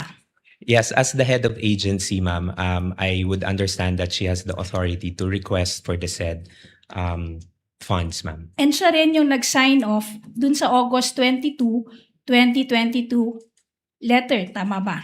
Yes, ma'am. Siya yung pumirma. Tama ba? Yes, ma'am. Okay. So hindi mo hindi mo alam kung paano ininterpret ng Vice Presidente yung provision na iyong binasa. Tama ba? You cannot say Objection. with certainty how the Vice President interpreted that provision. Objection. Before you answer, Mr. Antonio, yes, Attorney Christine? Witness is incompetent to read the state of mind of the Vice President. That's Your Honor. precisely the point, Your Honor. That's precisely what I'm asking the witness to confirm, that he cannot say with certainty the frame of mind of the Vice President if she was also thinking that the PFP is not required for the request. Applying the rules equally, if he knows, witness may answer. Thank you, Your Honor. Again, ma'am, for the question ulit, ma'am. So hindi mo rin masasabi, you cannot say with certainty na ganyan din ang interpretasyon ng Vice Presidente dun sa provision na binasa mo nang ipinadala ang sulat to the DPAM dated August 22, 2022. Tama ba? I cannot, ma'am. But you are sure, you can confirm that the Vice President is a lawyer. Tama ba? Yes, ma'am, she is a lawyer. Sinabi mo rin kanina na yung confidential funds, to your knowledge, hindi lang to ginastos sa regular programs ng good governance. Tama ba? Ma'am, what I meant, ma'am, is that Sorry, Mr. Tony, let me just clarify. Sinabi mo kanina na to your knowledge, yung confidential funds were not spent on the regular programs under the good governance program. Tama ba? that's correct, ma'am. Yan din yung sinabi mo para sa socio-economic delivery programs. Ang sabi mo, yung confidential funds hindi ginamit sa regular programs ng socio-economic delivery programs ng OVP. Tama ba? That's correct, ma'am. Pero you will confirm na yung sa PFP, hindi naka-indicate na the confidential funds will be used not for the regular programs of the good governance program of the OVP. Tama ba? Walang qualification dun sa PFP. Tama ba? Ang nakalagay lang doon, good governance program. Yes, ma'am. Based on the document that I Yes. saw, ma'am, it only indicated the program titles. Okay. Tama. So, hindi naka-indicate doon na gagamitin ang confidential funds para sa programa other than the regular programs under the good governance program. Tama ba? Yes, ma'am. The same is true for the 2023 PFP. Ang nakalagay lamang doon, socio-economic delivery. Walang qualification. Tama ba? Based on the document that was Yes. presented, ma'am. Hindi rin sinabi na the confidential funds for 2023 ay gagamitin for programs other than the regular programs of the socio-economic delivery programs of the OVP. Tama ba? Sorry, ma'am. Can you repeat the question, ma'am? Hindi To be rin clear. sinabi sa PFP for 2023 the confidential funds of the OVP will be used for programs other than the regular programs under the socio-economic delivery program of the OVP. Based on the Yes. document, ma'am, it does not specifically indicate. Okay. And you would confirm that the seeming confusion would have been avoided had the Office of the Vice President only indicated the specific programs under both the good governance programs and the socio-economic delivery programs in the PFP. Tama ba? Objection. What is the ground? Speculative, Your Honor. Your Honor, again, the question does not make... The witness is smart enough. Mr. Antonio, you may answer if you know. Can you repeat the question, ma'am? The confusion would have been avoided or would have been averted. Maiiwasan sana ito kung yung OVP nilagay doon sa dalawang PFP for 2022 and 2023 yung specific each and every program that will be funded by the confidential funds for Objection. both years. Tama ba? Objection, Your Honor. Sorry, What's the I ruled objection, upon Your Attorney Honor. Christine? The witness did not say there was a confusion, Your Honor. That was misleading. I didn't say, Your Honor, that this witness mentioned But her confusion. question says, so the confusion should have been avoided, Your Honor. The question is misleading. Because, Your Honor, there was an inconsistency, Your Honor. Earlier, She is interpreting and making conclusions out of the answer of the witness, Your Honor. Attorney May, kindly reform. Yes, the witness did not say that he was confused. okay. Reform, you can get to the same point. Throw another way. Okay. So, Mr.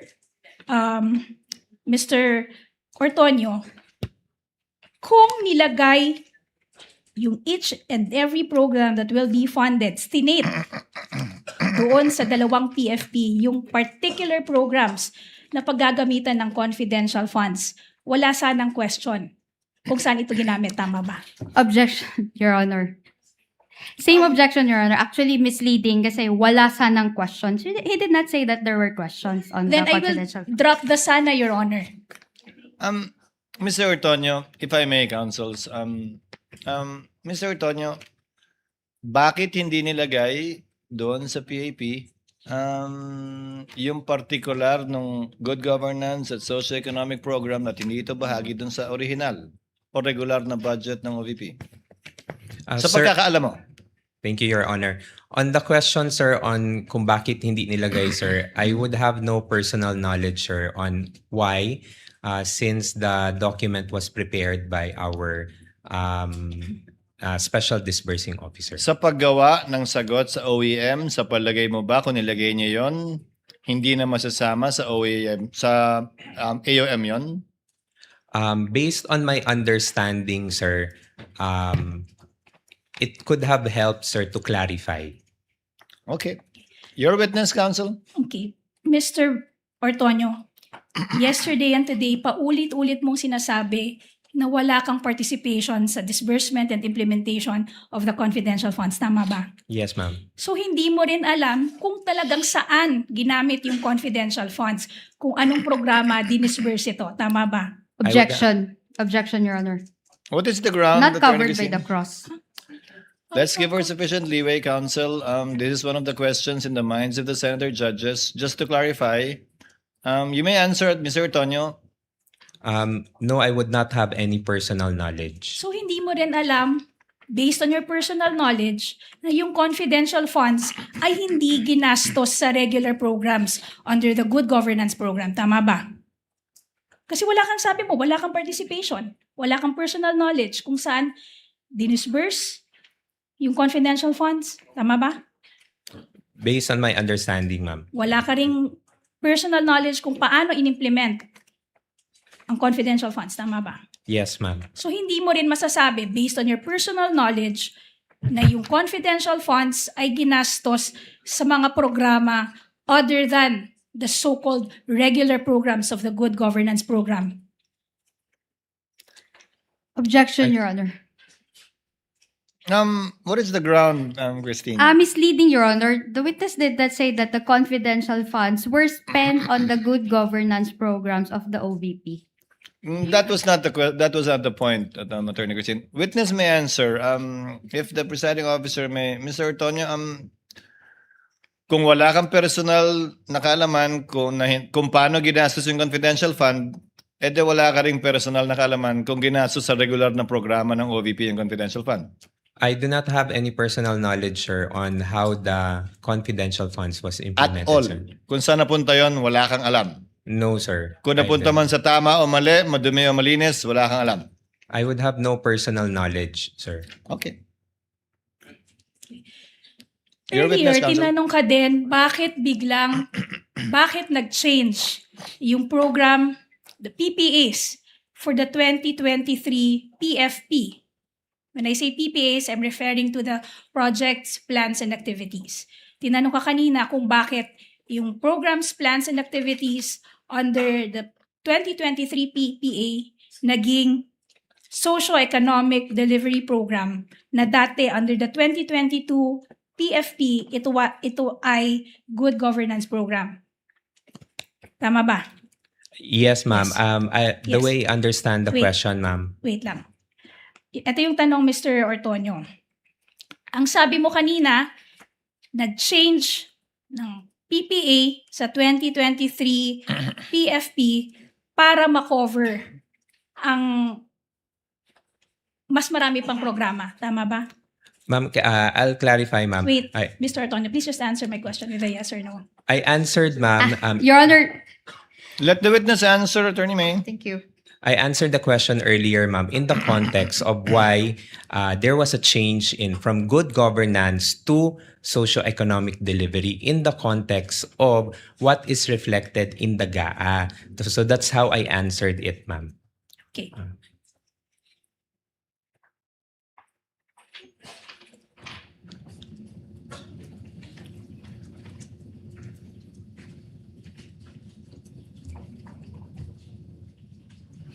Pero you will confirm na wala ka ring participation dun sa pag-identify, sa pag-prepare ng PFP. Meron ka bang participation? For the PFP, ma'am, no.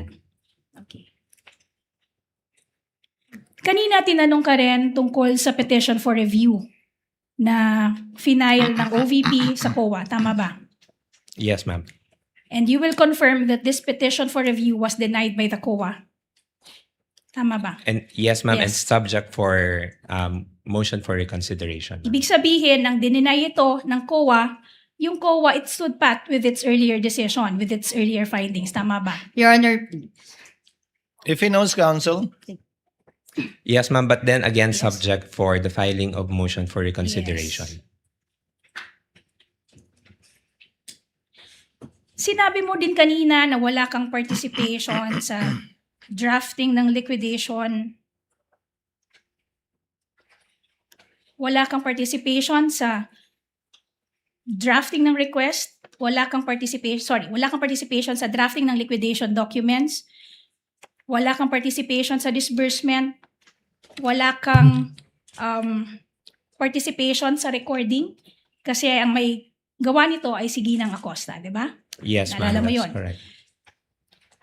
You will confirm na ikaw, ang Chief of Staff at ang Vice President, ang 3 top officers ng OVP, tama ba?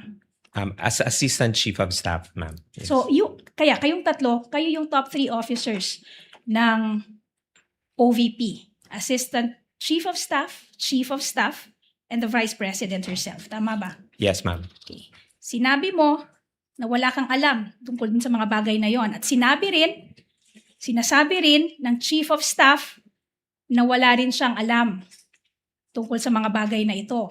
So, tama bang sabihin na among Your the three Honor, of you, please. si Vice President lang ang nakakaalam? Let her finish the question. Witness will not answer the question until the objection is ruled upon by the chair. Finish your question, Attorney May. Done, Your Honor. Attorney Christine, what's your objection? Misleading, Your Honor, and vague. First of all, the Chief of Staff has not yet testified with regard to the confidential funds. Well, Attorney Christine, the court took judicial notice of the proceedings in the House of Representatives where the Chief of Staff, Attorney Lopez, testified, and I went through the TSN, and such statements were made along those lines by the Chief of Staff of the Vice President. Witness may answer. Ma'am, can I be clarified with the question? Can you repeat the question, please? Okay. Kanina, sinabi mo na ang top 3 officers ng OVP ay ikaw, as Assistant Chief of Staff, ang Chief of Staff, at ang Vice President herself. Tama ba? Yes, ma'am. Ngayon, sinabi mo na wala kang alam tungkol sa drafting ng liquidation reports. Tama ba? Wala ka ring alam sa disbursement ng confidential funds. Wala ka ring alam tungkol sa recording relative to the confidential funds. Tama ba? Yes, ma'am. Ito rin yung naging posisyon ng Chief of Staff. Wala rin siyang alam tungkol sa mga bagay na to. Ngayon, tama bang sabihin na dahil kayong tatlo, ang top 3 na officers or officials ng Office of the Vice President, si Vice President lamang ang may alam tungkol dito sa mga bagay na to? Objection. What's the ground, Christine? Speculative, Your Honor. If you know, Your Honor, again, Your Honor, we don't want to belabor this point, Your Honor, but Defense Counsel keeps bringing us back to this point, Your Honor. The question does not become speculative simply because it's couched in a what if question, Your Honor. And besides, Your Honor, this honorable court has already ruled and has already directed the witness to Your Honor, answer, Your Honor. the counsel would want the witness to speculate on the state of mind of the Vice President. No, Your Honor. Let me answer it in 2 points, Your Honor. Please, counsel, briefly. Yes, it's not speculative, Your Honor, because there was already an admission that they are the top 3 officials of the OVP. Now, the answer would be based on that admission, so it's not speculative. The question would only be speculative. It's completely conjectural, Your Honor. And second, Your Honor, the only reason I repeated the answer because the witness himself requested me to repeat, but prior to me repeating the question, the Honorable Presiding Officer has already made a ruling. Your Honor, we will be squandering away time if every time I would repeat a question, the Defense Counsel would all of a sudden invoke another ground for objection. Your Honor, We're please. about to break for lunch, so let's end it on a good note. Yes, but Finally, Attorney Christine. I will revise my objection, Your Honor. Incompetent. Allow me, counsels. Base sa testimonya mo, Ginoong Ortonio, wala kang alam sa paggastos, pag-liquidate, pag-disburse ng confidential fund. Tama? Yes, that's correct, Your Honor. Sabi ni Gina Acosta, wala rin siyang alam. Tama? Alam mo ba yan? Na wala rin siyang alam sa paggastos ng confidential fund at kung paano ito niliquidate. Would you know that? Based on what I have read Na in testimonya news, niya? sir. Mm. Yes, sir. Base sa pagkakaalam mo, alam ba ng Vice President kung paano ito ginastos? The way I understand it, sir, as the head of agency, I would understand that she knows the implementation, sir. Yes. So si Colonel Lachica, alam din siyempre. Yes, sir. As the security officer, I would So assume, sa sir. loob ng opisina ng OVP, si VP Sara as head of agency lang ang nakakaalam, ikaw bilang assistant chief of staff, yung chief of staff mismo, walang alam, at si Colonel Lachica na ayon sa katanungan ni Senator Judge Soto kanina lang, na hindi naman bahagi ng opisina ng OVP. Yes, Your Honor. Okay. That would be all for redirect, Your Honor. Do you have a short recross, Attorney Christine, or a long one? Do we pause for lunch, or do you want to finish your cross before lunch? We don't have to call lunch at 12 o'clock. We can do it at 12 past 12. After lunch, Your Honor. You prefer Cross. after lunch? Thank you. Yes, Your Honor. Then, since it's only 11:57, we have time for one more, Senator Judge. If you want to avail of it, yes, I see Senator Judge Tulfo, the next one to interject, raising his hand. The sequence would be Senator Judge Rafi Tulfo, Senator Judge Villanueva, the Senate President, Senator Judge Ontiveros, Senator Judge Lacson, Senator Judge Padilla, and I just saw Senator Judge Bam.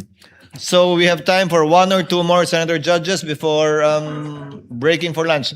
Senator Judge Rafi, you are recognized, sir. You may proceed. You have 2 minutes, sir. Thank you, Mr. Presiding Officer. Kayo po ay nag-reply sa AOM from COA for the check number 244027 dated 20 December 2022. Ano po yung proseso na ginagawa nyo once kayo po ay nakatanggap ng AOM or disallowance? Good morning, Your Honor.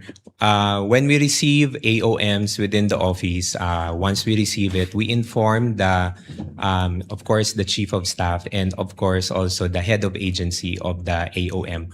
We send them a copy for their information. Do you investigate? Once meron na pong instruction to kung sino po yung magko-conduct ng review, then that's the time po that we conduct a necessary review for Do you ask to reply. questions? Yes, sir, to the concerned na mga To the concerned. concerned na mga divisions. What questions do you ask, for example?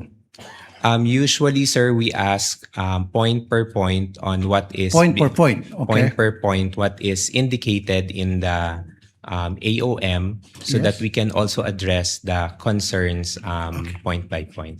Very good.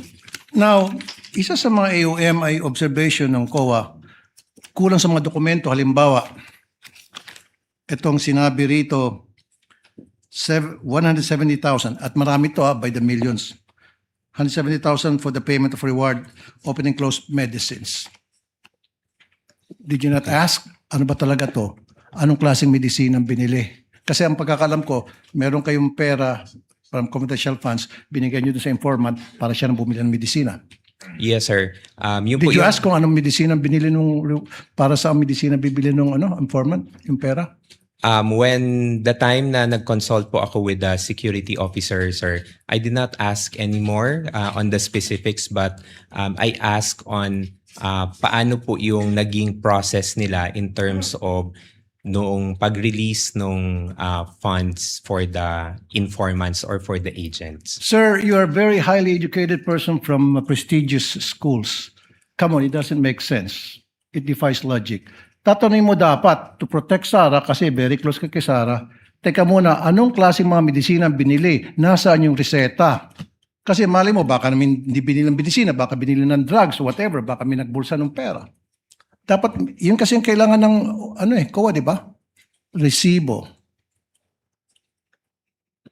At the time po, sir, when I consulted with the security officer, sir, I was not able to ask anymore on Why the not? details, sir. It's part of your job. In fact, pumirma ka doon sa pag-reply mo sa AOM. I asked, sir, So kung ano pumirma yung ka process. nakapikit. Yes, sir. No sir, hindi naman po na nakapikit sir because nagtanong naman po ako sa security officer namin sir on how it was released or implemented on the ground.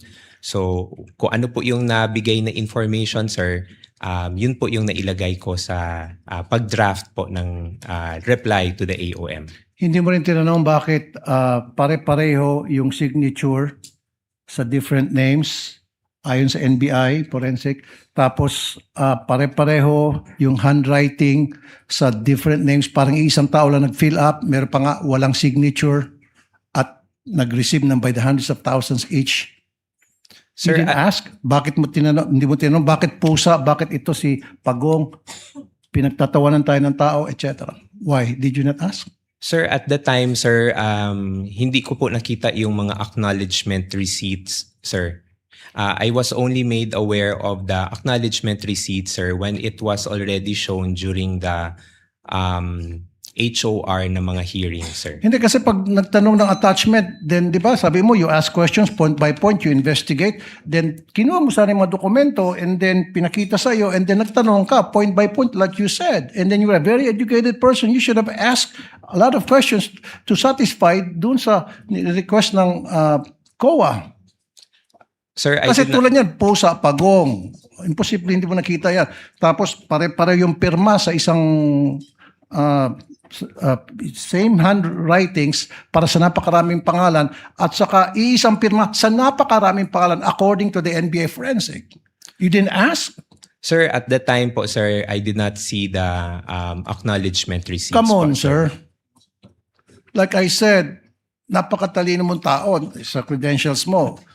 Dating professor, Ateneo, UP, di ba? And then, now, parang, sorry sir, parang nagmaang-maangang ka. Again, is it blind loyalty? Thank you po. Thank you, Mr. Presiding Officer.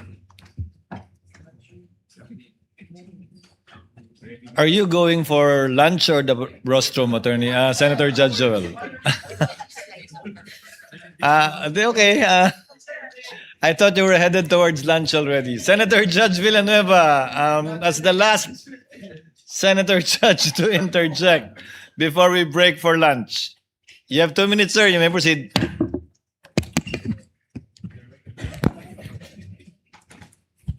Thank you. Mr. Witness, sinita po kayo ng COA dun sa pag-approve nyo ng disbursement voucher, no? Yung 125 million. At ang explanation nyo, delegated po sa inyo pag more than 1 million. Is that correct? Yes po, sir. There is an office order, sir. Ano yung extent of your authority? Ministerial approval or may responsibility din kayo na determine if this is lawful, properly supported, and authorized expenditure bago kayo pumirma? There is also a level of checking, sir, if documentary attachments have been complied, sir, prior to the affixing my signature, sir. Like?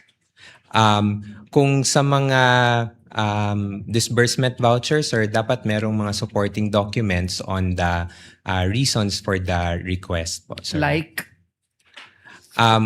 One of which, sir, say for example, there is an activity design, sir, which indicates kung ano yung mga activities to be done and the expenses for those activities. Okay, nung winidraw po yung salapi, 125 million, sabi po ni Ms. Acosta, you accompanied her.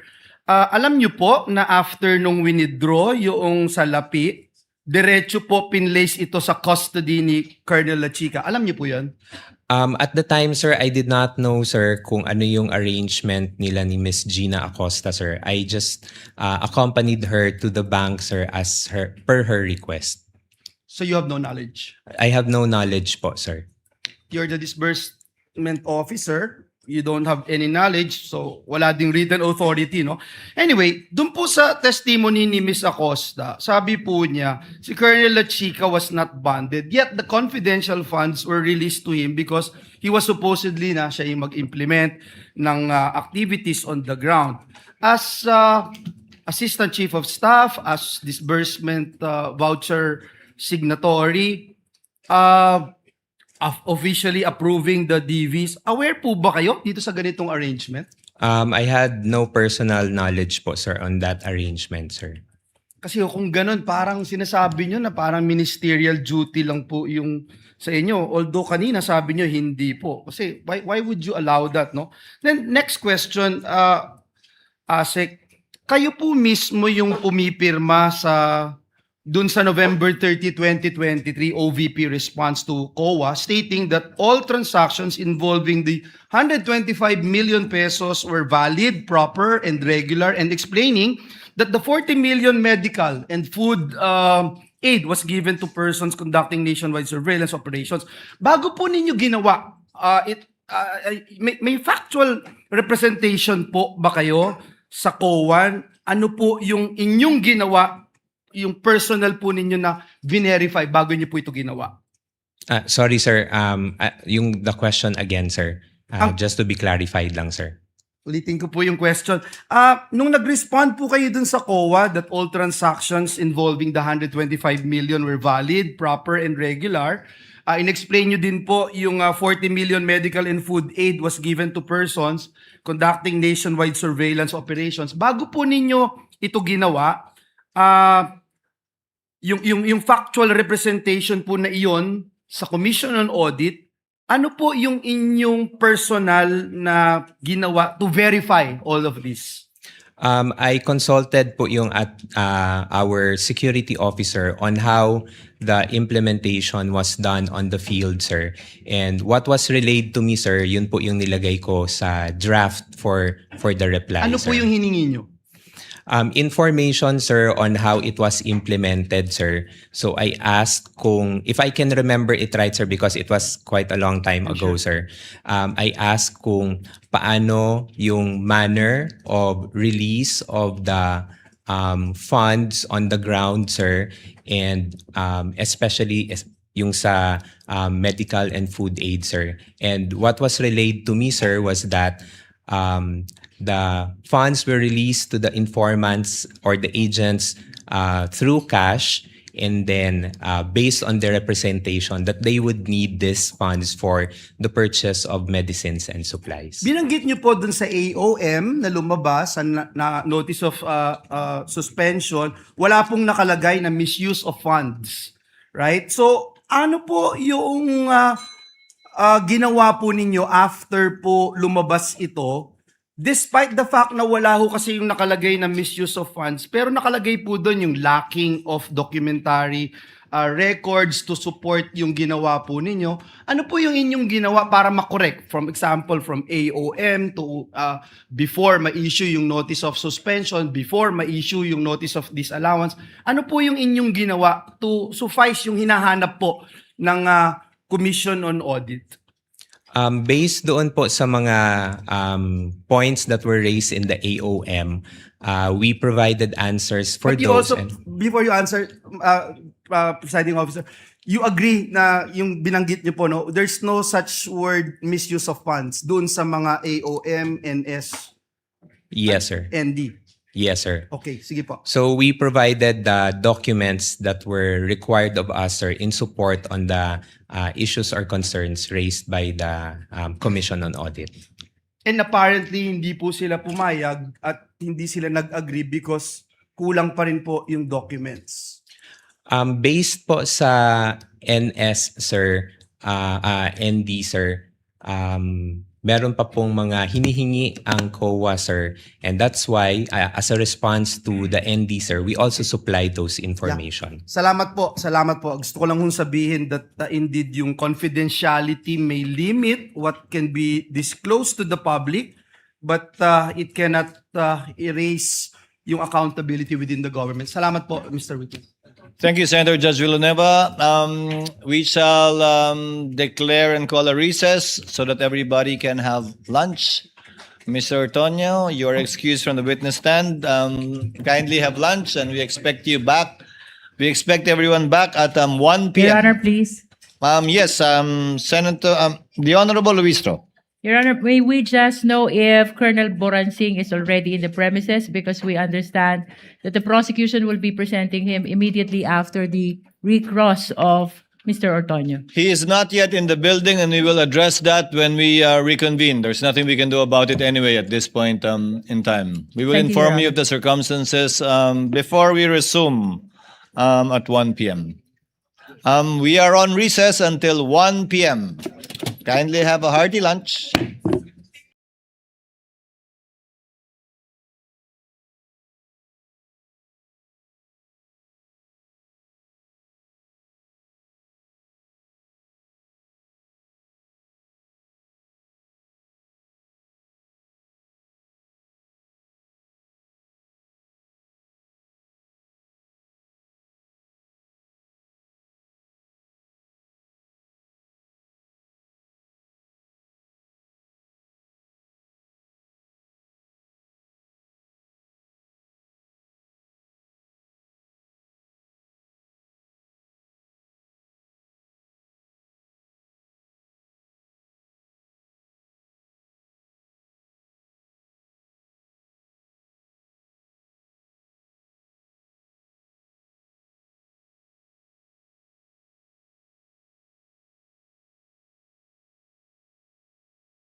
It's resumed.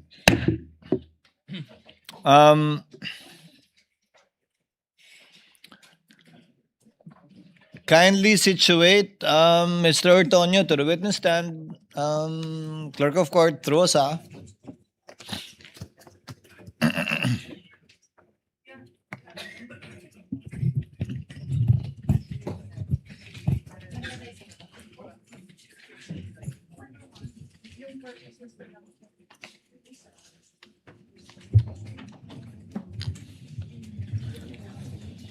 Thank you, sir.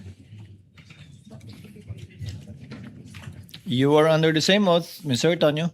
Do you understand that, sir? Yes, sir. Thank you. Attorney Christine, your witness for your recross. Yes, Your Honor. Good afternoon, Mr. Ortonio. Good afternoon, ma'am. Maayong hapon. Earlier, you were asked to confirm that the PFPs for the fourth quarter of 2022 and the first to third quarters of 2023 did not reflect that the confidential funds were used for the safe implementation of the OVP's Good Governance Program for 2022 and social economic delivery for 2023. Can you Misleading, recall Your that? Honor. Yes, ma'am. Misleading, Your Honor. Move to strike, Your Honor. Why is it misleading, Attorney May? Because, Your Honor, during the redirect examination, I never mentioned safe implementation. Reform Council, I don't recall the word safe as well. But it was somewhere along those lines, I believe. Yes, Your Honor. But actually, that was what registered to me. But can I continue, Your Honor? You may continue, Attorney Christine. But, Your Honor, Okay. we move to strike the answer of the witness.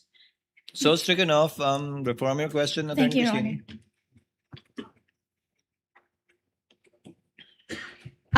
I'm showing you the PFPs for 2022 and 2023. Your Honor, they are exhibits Assisting counsels may approach. D-1-23 OVP for the PFP for the year 2022 and D-1-49- OVP for the year 2023. Okay, do you have copies of those PFPs?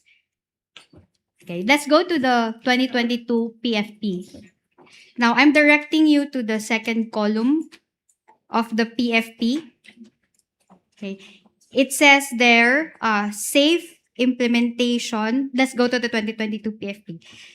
It says there, safe implementation of the OVP initiatives and confidence building. Do you see that? Yes, ma'am. Based on the documents presented. And that is under the table, under the heading expected outcome. Yes, ma'am. Okay. Now let's go to the year 2023, CY 2023 PFP. Now I'm directing you also to the second column. It says there's safe implementation of OVP initiatives and confidence building. Do you confirm that? Yes, ma'am. And that is under the heading expected outcome. Yes, ma'am. Okay. You were also asked about the supposed submission of the PFP together with your letter or the Vice President's letter to the DBM dated August 22, 2022. Earlier, you were asked. And in fact, you were asked also to refer to section or item 3.24 of the joint circular. Joint circular. Do you Yes. recall that? Now, do you also recall that in a letter dated September 15, 2022, the DBM requested that you submit the PFP in relation to your request for additional funding? Yes, ma'am. That's correct, ma'am. In fact, in compliance with such letter of the DBM, you submitted a copy of the PFP through your letter dated September 19, 2022. Yes, ma'am. We transmitted that report, ma'am. And as earlier mentioned, during your cross-examination, your submissions to the DBM, okay, I will rephrase, Your Honor. As earlier mentioned, okay, the DBM recommended the approval of your request for confidential funds to the Office of the President. That's correct, ma'am. In fact, the Office of the President approved the issuance of confidential funds Objection, Your Honor. to the OVP. Let her finish the question, counsel. Are you done, Objection, Your Attorney Honor. Christine?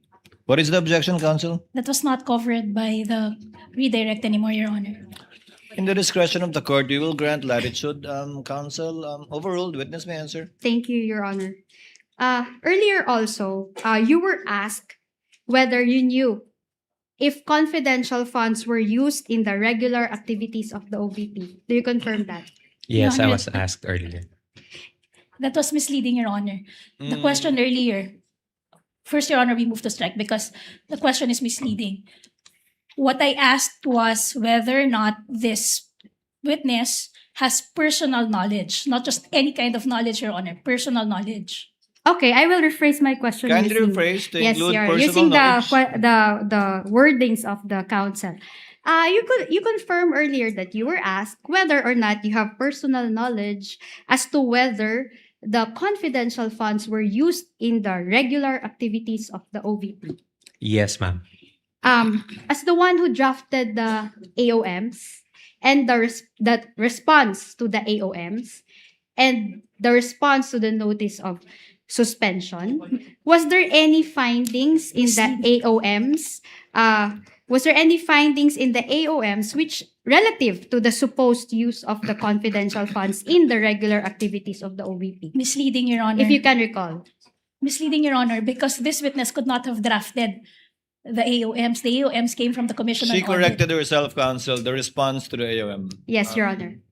Witness may So answer. I will repeat my question, Your Honor, for clarity. Now, as the Proceed, one who Attorney Christine. drafted the responses to the AOMs as well as the notice of suspension, if you can recall, was there any findings of the COA relative to the supposed use of the confidential funds in the regular activities of the OVP? Not covered by the redirect, Your Honor. I never touched upon the AOMs during the redirect examination. Same ruling, counsel.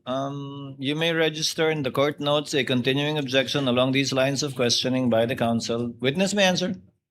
Based on the documents that we have received from COA, there was no any indication or any comment that the confidential funds were used for regular programs. Nothing further, Your Honor. Thank you. Thank you, counsel. We now proceed to the interjections of senator judges. Before we proceed to administrative matters facing the court today, we recognize our distinguished Senate President. Next in line, Senate President Owen Gatchalian. You may proceed, sir. You have 2 minutes. Thank you, Mr. Presiding Officer. Mr. Ortonio, nakita ko sa mga records na 6 na beses ko yung pumirma ng reply to COA. Itong 6 na letters na ito ba ay nabasa, nakita, ipinakita kay Vice President Sara?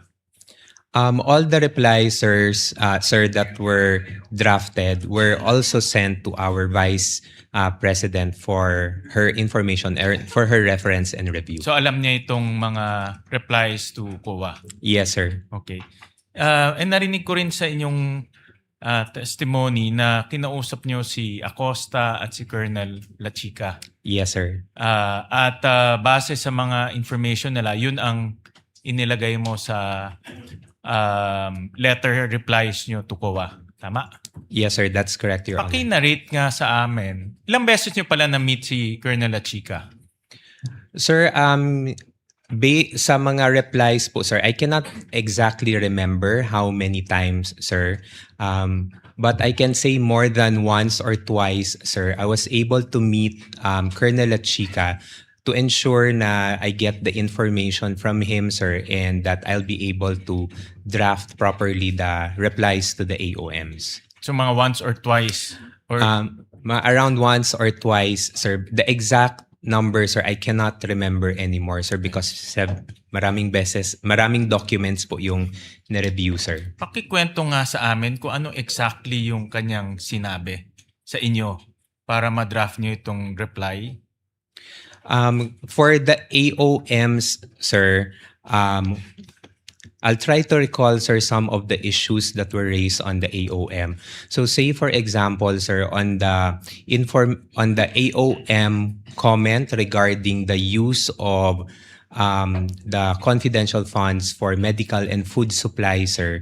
So tinanong ko po siya kung paano po inimplement on ground yung pagbigay ng medical and food supplies to the informants and the agents. So from there po, sir, na-mention niya, sir, na the funds were released to the informants and agents based on the representation that those funds will be used for the purchase of medical and food supplies. Kwento mo dyan sa'yo na siya mismo ang nagbigay sa mga informants? Sir, wala na. Hindi ko na po ma-recall, sir, if he mentioned specifically if siya po yung ang nag-distribute personally, sir, doon sa on the ground, sir, or implemented the release on ground. Pero ang kwento niya sa iyo, cash ang ibinigay sa informants, hindi medical supplies or other supplies. That's correct po, Your Honor. Kwento niya ba sa iyo na mayroon ba siyang kasamang iba sa pagbibigay nitong cash? Kasi libo-libo yung acknowledgement receipts.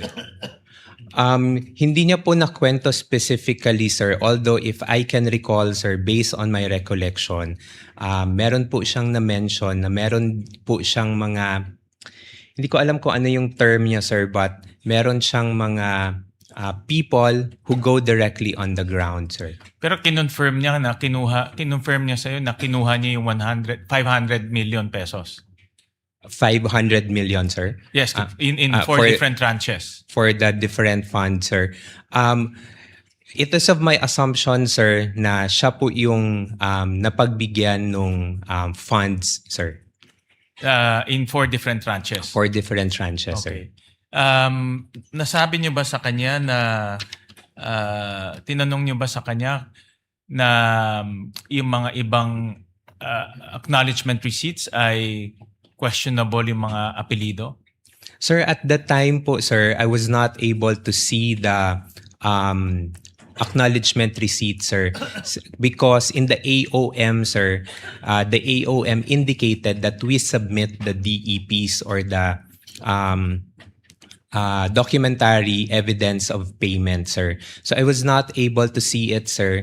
So nung binigay po sa akin ni Miss Gina Acosta yung mga DEP, sir, it was already in a sealed box, sir, and then we submitted that together with our reply to COA. Paano niya raw dinistribute yung mga pera? No, kasi 500 million to, thousands and thousands of acknowledgement receipts. Paano niya ikunento sa inyo na dinistribute niya itong mga pera? Sino itong mga informants niya? Kasi kayo gumawa ng AOM, anong reply to the AOM. Sir. So, I would assume na tinanong niyo yung methodology ng pagdidistribute niya. Sir, based on my recollection lang, sir, he mentioned na, yun nga, sir, meron siyang mga people, sir, who worked on the ground. That is only the extent of the information I can recall, sir, when I had a consultation with Colonel Achica. Yung pagpili ng informants, natanong niyo ba kung paano? At yung relevance ng informants dito sa inyong confidential operation? Sir, I did not ask anymore, sir, because it was not the subject of the AOM, sir. So I was not able to check on him on that matter, sir. Pero yung DEP, yung documentary evidence of payment, subject yan ng AOM, tama? For submission, sir, we were required to submit the documentary evidence of But payment, sir. did you, tinanong niyo ba sa kanya kung paano niya nakukuha itong DEPs? Sir, I did not ask anymore, sir. I just requested for the copies for the DEPs, sir, so that I can already submit it, sir, doon sa COA as an attachment to the AOM reply. Paano kung yung DEPs peke? Paano kung yung kanyang narration sa iyo ay hindi totoo? Paano Sir, kung ganun ang situation? Sir, at the time, sir, because he was designated as our security officer, sir, I Designated by the head of office, sir, Which is the Vice Sara President. Z. Duterte, sir. So it is of my, sa tingin ko po, sir, na maayos naman po yung pagkakatrabaho ni Colonel Chica doon sa pag-dispense niya ng duty as the security officer. Last question, Mr. Presiding Officer. Bakit parang nagkukuha ko buong-buo yung tiwala ninyo sa kanya at kinuha niyo lahat ng information at yun ang ginamit niyo sa inyong reply to the COA? Bakit buo yung tiwala? Hindi kayo nag-probe na mga additional questions considering na kayo ang nag-justify nito sa COA at kayo pumirma, no, dito sa COA. So bakit parang kung ano sinabi niya, yun na lang ang linagay niyo sa inyong reply? Well, first, sir, is because he's the security officer, sir. So, I believe, sir, na siya yung the best person that can provide the information. And then, second, sir, as the security officer, sir, he was designated by our head of agency, which I believe also gave the trust and confidence to him to implement the activity. So, kung ano po yung na-mention ni Colonel Chica sa akin during the time when I checked or asked for questions, yun po yung pinagbasihan ko for the drafting of the reply.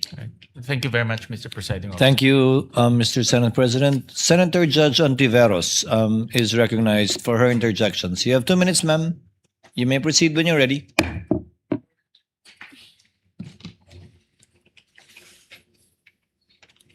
Salamat po, Mr. Presiding Officer. Mr. Tonyo, tama po ba na lahat ng ginagawa ng OVP tungkol sa confidential funds, so request, amounts, justifications, use at pagsagot sa mga puna ng COA, tama po ba na lahat ng ito ay dinesisyonan at inaprubahan ni VP Duterte? Based on the mga replies, ma'am, yes, I was able to provide a copy to the head of agency, ma'am. Again, being the head of agency, ma'am, I provided her with the information. At base doon, dinesisyonan at inaprubahan niya ang lahat ng ito? Yes, and from that time, ma'am, we signed off on the document for submission to the Commission on Audit. With the last touch or final sign-off being that of VP Duterte? Yes, ma'am, being the head of agency, ma'am, we sought her approval on it, ma'am.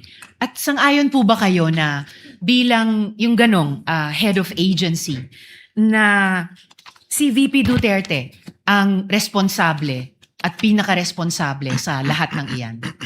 Well, being the head of agency, ma'am, I believe that kailangan niyang malaman lahat ng mga nangyayari. And I know, ma'am, na si Ma'am Inday really wants to know details, no, especially on implementation of the different activities that we do in the office. So it is really meron talagang involvement in terms of ensuring that things are properly implemented within the office. And based on that knowing, batay sa kaalamang iyon, siya ang pinaka-responsable sa kabuang iyan. Based on that, ma'am, being the head of agency, ma'am, I would say so, ma'am. Alright. Gano'ng katagal nyo na po kilala si VP Duterte? Siguro, ma'am, more than 10 years, ma'am. I started working together with her, ma'am, in 2008. At saan po at so almost 20 years pala. So at saan po at paano nyo siya nakilala? Nakilala ko po siya, ma'am, bilang Vice Mayor sa Davao City, ma'am. And then at the time, ma'am, when they were looking for several staff members for the office of the Vice Mayor, I submitted an application, ma'am. At magkakilala rin po ba kayo ni Ms. Gina Acosta kahit bago po kayo nakipagtrabaho sa isa't isa sa OVP? I knew of Miss Gina Acosta, ma'am, during my employment, ma'am, with Sangguniang Panlungsod during the time ni Ma'am Inday as the Vice President, ma'am, and Vice Mayor as the Vice Mayor. So prior sa OVP, magkakilala at magkatrabaho na po kayo? Kilala Sa ko po Davao. si Miss Gina, nakikita ko po siya sa Sangguniang Panlungsod. Panlungsod. And then, what about po si Colonel La Chica? Magkakilala na rin po ba kayo at magkatrabaho bago kayo magkatrabaho sa OVP? I first knew of Colonel La Chica, ma'am, when I was already with the Office of the Vice President, ma'am. So, would you say po na nasa circle of trust kayo ni VP Duterte? Kayo ni na Miss Gina Acosta, Colonel La Chica at kayo nga po? Well, ma'am, I can only answer for myself, ma'am. In terms of working relationship, ma'am, I would say that I have the trust and confidence of the VP in terms of doing duties that are assigned to me. Pero sasabihin nyo ba na walang trust at confidence si VP Duterte kay Miss Gina Acosta?